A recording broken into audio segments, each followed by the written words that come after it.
નમસ્કાર મિત્રો, સી પ્રોગ્રામિંગના લેક્ચરમાં ફરીથી આપ તમામનો છે સ્વાગત છે.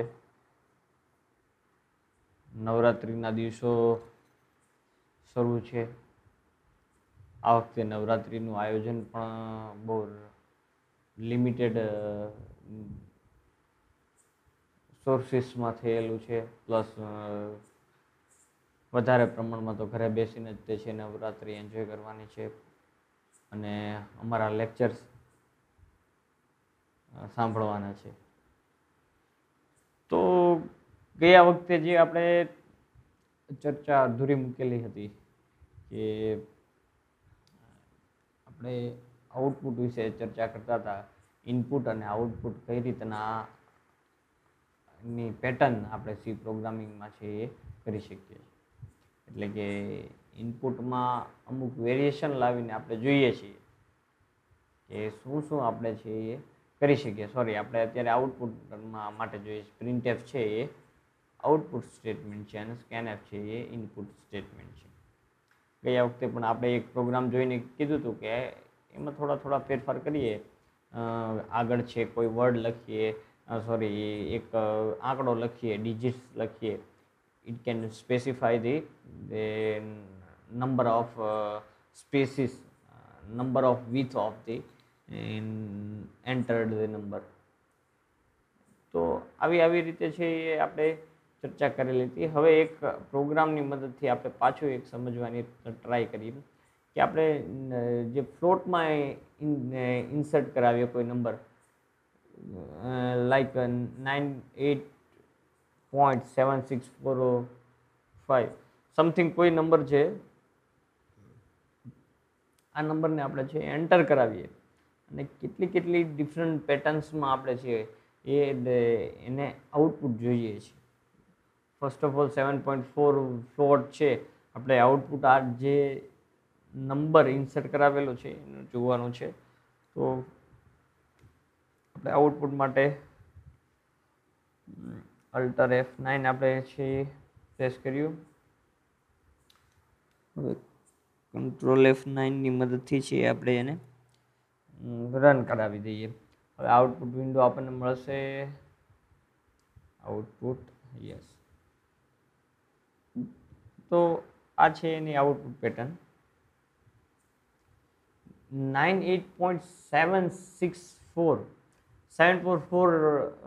આપણે એવું મેન્શન કર્યું છે કે 7 ડિજિટ્સની સ્પેસ હશે અને પોઈન્ટ પછી છે એ 4 આંકડા આપણને આપશે. જે પહેલું પ્રિન્ટએફ સ્ટેટમેન્ટ છે, it is defined that the number width is 7 and after the decimal point there will be 4 digits are shown. એટલે કે 4 ડિજિટની આપણને એક્યુરેસી એ આપણને આપશે. એટલે તમે અહીંયા જોઈ શકો છો કે ટોટલ 7. હવે 9, 8, પછી 7, 6, 5 ને 4. પોઈન્ટ પછી 4 અને પોઈન્ટ પહેલા છે 2 આંકડા, એટલે ટોટલ 6 ડિજિટ થયા. પણ આપણે તો 7 ડિજિટની સ્પેસ વિથ છે આપેલી હતી, આગળ 7 લખ્યું છે એટલે. પણ પોઈન્ટ છે એ પણ એક ડિજિટ છે, એક કેરેક્ટર છે, એટલા માટે એને પણ એ ગણી લેશે. બરોબર, જે પોઈન્ટ છે એને પણ એક ગણી લેશે. એટલે કે ટોટલ આપણે જો 7 આંકડાની એક્યુરેસી રાખવી હોય કે 3 આંકડા પોઈન્ટ પહેલા અને 4 આંકડા છે પોઈન્ટ પછી, તો ટોટલ આપણે વિથ છે 8.4 આપણે છે એને મેન્શન કરીએ. આ 7 આંકડા 7 એવું મેન્શન કરે છે ફ્લોટ માટે કે 7 આંકડાની એક્યુરેસી એમાં પોઈન્ટને છે એ ઇન્ક્લુડ કરી લેવાનો છે અને છે એ પોઈન્ટ પછી 4 આંકડા આપશે. Now second is normal printf statement. Normal printf statement is as shown in your screen.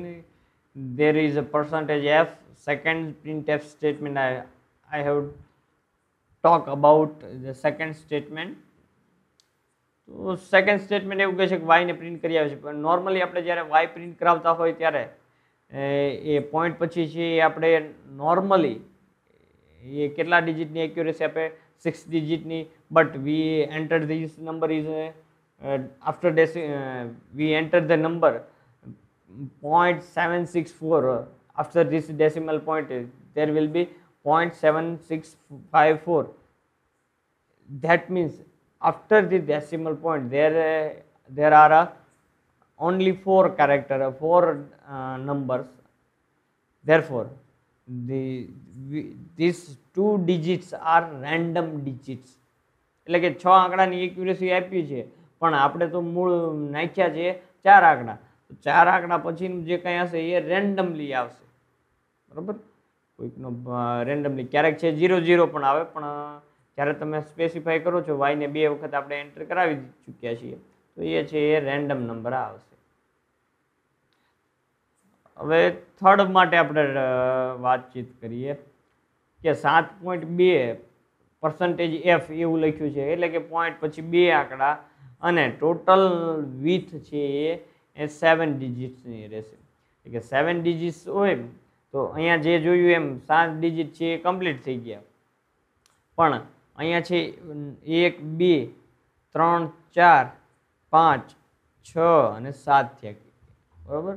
7 ડિજિટની accuracy કરવા માટે આપણે 7 ડિજિટની એક્યુરેસી કરવા માટે શું કહીએ છીએ કે આગળ છે એ સ્પેસ આપવી પડશે, કારણ કે અહીંયા 4 પોઈન્ટ ડેસિમલ પોઈન્ટ પહેલાં પણ 2 આંકડા, ડેસિમલ પોઈન્ટ પછી 2 આંકડા અને એક ડેસિમલ પોઈન્ટ વાળું કેરેક્ટર.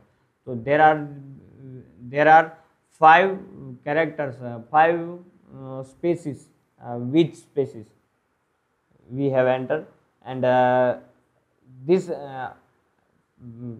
આ નંબરની પહેલાં છે એ આપણે કોઈક સ્પેસ, આ 5 આંકડા પૂરા થઈ ગયા તો બીજા 2 આંકડા આપણે 7 આંકડાની એક્યુરેસી આપી છે, તો આગળ છે એ તમને 2 આંકડાની સ્પેસ મળશે, 1 અને 2, જે રીતે તમે આઉટપુટમાં અત્યારે કર્સર ફરે છે એ પ્રમાણે જોઈ શકો છો.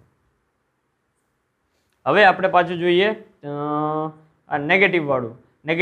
તમે જેમ જાણો છો એમ ઇન્ટીજરમાં આપણે જોઈ ગયા કે એ લેફ્ટ સાઈડ જસ્ટિફિકેશન માટે છે એ આપણે આપીએ છીએ. નાઉ નેક્સ્ટ સ્ટેટમેન્ટ ઓફ printf 0.7 આપણે અહીંયા પર્સન્ટેજમાં આપ્યું છે, કર્સર જ્યાં ફરે છે ત્યાં. તો એ એવું જસ્ટિફાઈ કરે છે કે જેટલી સ્પેસ છે ખાલી હશે ત્યાં છે એ 0 આવી જશે. દાખલા તરીકે 5 આંકડાનો નંબર આપ્યો, બરોબર, પોઈન્ટ સહિત, તો 2 ખાલી રહ્યા તો 2 ની આગળ છે એ 0 પ્રિન્ટ થશે. હવે આ શું બતાવે છે, તો આપણે જે આ સ્ટેટમેન્ટ printf છે એ નવી રીતે લખેલું છે, સ્ટાર વાળું જે printf લખેલું છે એની આપણે ચર્ચા કરીએ છીએ. તો એ સ્ટાર એવો બતાવે છે કે અહીંયા જે કોમા કરીને 2 ડિજિટ લખ્યા છે એની એક્યુરેસી છે એ બતાવશે. કેવી રીતે, તો કે દાખલા તરીકે જે સેમ જે આ સ્ટેટમેન્ટ લખેલું છે, જે અત્યારે કર્સર ફરે છે એ સ્ટેટમેન્ટ,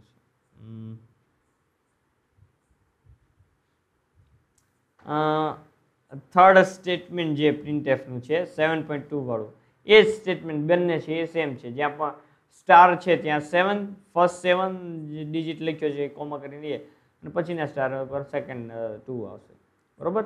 તો એનું આઉટપુટ છે એ તમને સ્ક્રીન ઉપર દેખાઈ રહ્યું હશે કે એ સેમ જે આગળનું સ્ટેટમેન્ટ છે એ પ્રમાણેનું જ છે, એટલે એના વિશે જાજી ચર્ચા કરતા નથી. નાવ જે છેલ્લા 2 થી 3 જે સ્ટેટમેન્ટ છે એની પછીનું સ્ટેટમેન્ટ જોઈએ તો એ 10.2e છે એ ડિફાઇન કરેલો છે. એ આપણે શેના માટે યુઝ કરીએ છીએ, એ એક્સપોનેન્શિયલ ટર્મ માટે યુઝ કરીએ છીએ કે 10 ની પાવરમાં આવે. ધેરફોર તો 9.8 છે, પછીથી આ જે 9.8.7654 જે ડિજિટ છે ને એક્સપોનેન્શિયલમાં છે એ આપણે કન્વર્ટ કરવું છે. એ એક્સપોનેન્શિયલ શું ટર્મ કહે છે કે 10.2 e બેઝ, એટલે એ એવું મેન્શન કરે છે કે ટોટલ ડિજિટ છે એ 10 હોવા જોઈએ. ટોટલ ડિજિટ છે એ 10 હોવા જોઈએ. 1 2 3 4 5 6 7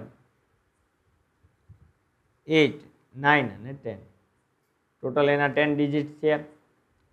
after decimal point there will be 2 digits are shown, એટલે કે 9 પછી છે એ 2 આંકડા હોવા જોઈએ અને આખી ટર્મ છે એ એક્સપોનેન્શિયલમાં હોવી જોઈએ. એટલે કે પોઈન્ટ પછી 2 આંકડા, બરોબર, એટલે 9.88 અને 10⁻+1 થઈ જશે. એટલે પોઈન્ટ પહેલાં તો ઓબ્વિયસલી જ્યારે એક્સપોનેન્શિયલ આપણે કરતા હોય ત્યારે પોઈન્ટ પહેલાં એક આંકડો જ રહેશે. પોઈન્ટ પહેલાં એક આંકડો જ રહેશે. તો એ એક વસ્તુ ખાસ નોંધજો. પછી અહીંયા જે પાર્ટ હતો એને રાઉન્ડ ઓફ કરી દીધો છે. પોઈન્ટ પછીનો જે બીજો આંકડો છે એને રાઉન્ડ ઓફ કર્યો છે. હવે 12.4 લખ્યું છે. નેક્સ્ટ સ્ટેટમેન્ટ આપણે જોઈએ છીએ.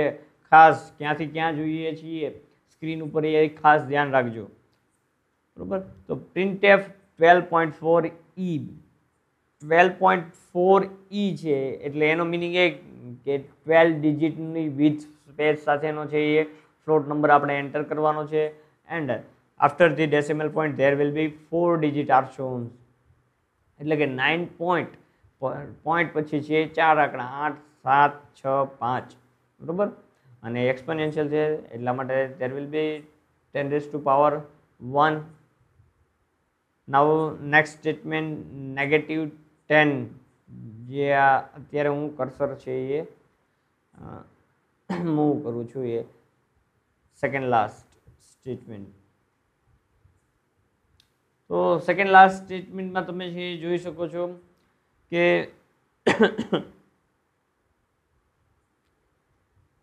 સેકન્ડ લાસ્ટ સ્ટેટમેન્ટમાં છે નેગેટિવ સાઇન છે.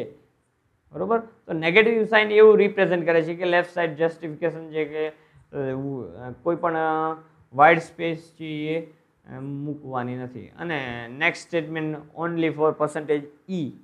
%e એવું સિગ્નિફાય કરે છે કે આખો જે કંઈ તમે એન્ટર કર્યું છે એને છે એ એક્સપોનેન્શિયલમાં કન્વર્ટ કરીને આપશે 10⁻⁴ એટલે કે જે કંઈ આપણે એન્ટર કર્યું છે 9 પોઈન્ટ એટલે કે એક્સપોનેન્શિયલમાં ફરીથી રિપીટ કરું છું. ખાસ ધ્યાન રાખજો. પોઈન્ટ પહેલાં એક આંકડો અને પોઈન્ટ પછી તમે સ્પેસ જેટલી મેન્શન કરી હોય એટલી. જો ન મેન્શન કરી હોય તો પોઈન્ટ પછી 6 આંકડા છે એ તમને બતાવશે જે રીતે તમને સ્ક્રીન ઉપર દેખાઈ રહ્યું છે. અને જે કંઈ છે એ એની પાવર થતી હશે. તો આ પ્રોગ્રામ છે એ આપણે અહીંયા સુધી રાખીએ છીએ. વધુ પ્રોગ્રામ છે એ આઉટપુટ સાથે આપણે ઇનપુટ છે એ મૂક્યું છે તો ઇનપુટ સાથે છે એ આપણે નેક્સ્ટ સેશનમાં છે નેક્સ્ટ લેક્ચરમાં જોશું. અત્યારે બસ આટલું. Thank you so much.